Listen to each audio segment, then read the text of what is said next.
இன்றைய நாளுக்கான வசனம் திருப்பாடல்கள் 8ஆம் அதிகாரம் இறை வார்த்தைகள் 1 முதல் 5 முடிய. ஆண்டவரே, எங்கள் தலைவரே, உமது பெயர் உலகெங்கும் எவ்வளவு மேன்மையாய் விளங்குகின்றது. உமது மாட்சி வானங்களுக்கு மேலாகவும் உயர்ந்துள்ளது.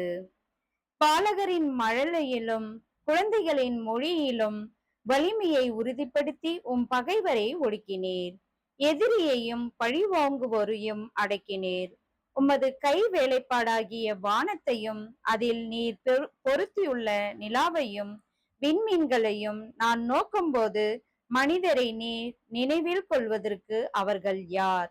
மனித பிறவிகளை நீர் ஒரு பொருட்டாக எண்ணுவதற்கு அவர்கள் எம்மாத்திரம்? ஆயினும் அவர்களை கடவுளாகிய உமக்கு சற்றே சிறியவர் ஆக்கியுள்ளீர். மாட்சியையும் மேன்மையையும் அவர்களுக்கு முடியாக சூட்டியுள்ளீர். ஆமேன்.